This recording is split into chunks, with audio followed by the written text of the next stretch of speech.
Radhe Radhe everyone. Madhav किशोरी में आप सभी का स्वागत है। मार्गशीर्ष मास में श्री कृष्ण भक्ति का विशेष महत्व है। योगेश्वर भगवान श्री कृष्ण गीता में स्वयं कहते हैं कि मासों में मैं मार्गशीर्ष मास हूँ। मार्गशीर्ष मास यानी अगहन मास भगवान श्री कृष्ण का ही एक रूप है। इसलिए इस मास में पड़ने वाली पूर्णिमा मनोकामनाओं की पूर्ति, संतान सुख प्रदायिनी है। सतयुग में ही देवों ने मार्गशीर्ष मास की प्रथम तिथि को ही वर्ष का प्रारंभ किया था। पूर्णिमा के दिन श्री सत्यनारायण भगवान की कथा, लक्ष्मी पूजन और भगवान श्री कृष्ण सहित चंद्रमा का पूजन करने से मन के विकार मिटते हैं, जिससे मन में बसी हर मनोकामनाओं को पूर्ण किया जा सकता है। मार्गशीर्ष पूर्णिमा के दिन माँ अन्नपूर्णिमा की जयंती मनाई जाती है।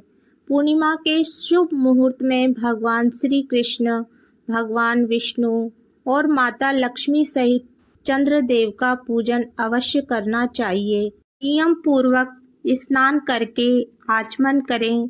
श्री कृष्ण भगवान का पंच उपचार सहित पूजन करें। इसके बाद ओम नमो नारायण भगवते वासुदेवाय का जप करें और हवन करें। रात को चंद्रमा को अर्घ्य देते समय प्रार्थना करें, मेरे द्वारा दिए गए अर्घ्य को हे चंद्रदेव आप स्वीकार करें। और फिर मार्गशीर्ष पूर्णिमा के अगले दिन ब्राह्मणों को भोजन करा सकते हैं, उन्हें दान देकर विदा कर सकते हैं। और पूर्णिमा के दिन माता बहन और अन्य स्त्रियों का फिर परिवार की अन्य स्त्रियों को वस्त्र देने चाहिए। पूर्णिमा के शुभ मुहूर्त में भक्त द्वारा की गई भगवान की मासिक पूजा भी संपूर्ण फल प्रदान करती है। अपने विशिष्ट गुणों के कारण मार्गशीर्ष पूर्णिमा दुर्भाग्य को सौभाग्य में बदलने की भी क्षमता रखती है। अगर किसी व्यक्ति को लंबे समय से कोई भी दुख है तो वह मार्गशीर्ष पूर्णिमा के दिन व्रत रखकर स्नान ध्यान के द्वारा अपने दुर्भाग्य को सौभाग्य में बदल सकता है। माँ अन्नपूर्णिमा को शास्त्रों में संसार के भरण पोषण की देवी कहा जाता है। उन्हें अन्न की देवी माना जाता है। अन्नपूर्णिमा जयंती पर रसोई में तस्वीर रखकर माँ अन्नपूर्णा की पूजा की जाती है। साथ ही इस दिन रसोई में चूल्हे की भी पूजा करें। अन्नपूर्णिमा जयंती पर गरीबों को भोजन दान करना चाहिए। ऐसा करने से माँ अन्नपूर्णा की कृपा दृष्टि बनी रहती है। इस बार पूर्णिमा की तिथि 2 दिन है। ऐसे में व्रत किस दिन रखा जाएगा, किस दिन स्नान दान करना ज़्यादा सही रहेगा, अब आपको बता दें कि पूर्णिमा तिथि कब प्रारंभ होगी। 14 दिसंबर शनिवार शाम 4:51 से और 15 दिसंबर रविवार को दोपहर 2:31 पर समाप्त होगी। इसलिए इस बार 14 दिसंबर शनिवार को पूर्णिमा व्रत रखा जाएगा। अन्नपूर्णा जयंती भी इस दिन मनाई जाएगी और 15 दिसंबर रविवार को भी अन्नपूर्णा का व्रत रखा जाएगा।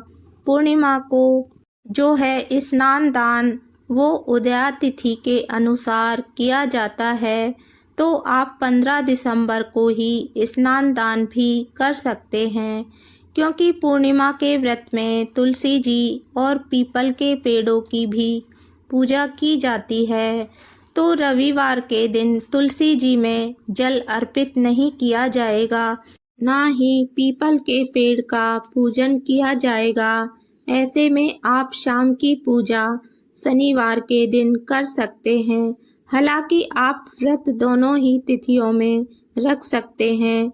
जिस तिथि में आप व्रत रख रहे हैं उस दिन आपको पूर्णिमा के नियमों का पालन करना चाहिए।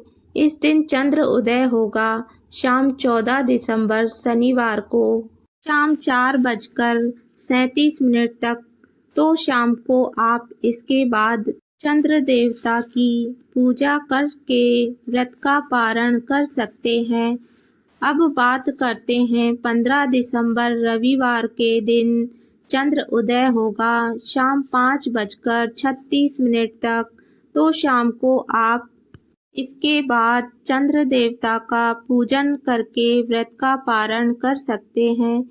मार्गशीर्ष पूर्णिमा के साथ ही माघशीर्ष पूर्णिमा का समापन भी इसके साथ ही हो जाएगा। ये थी आज की जानकारी।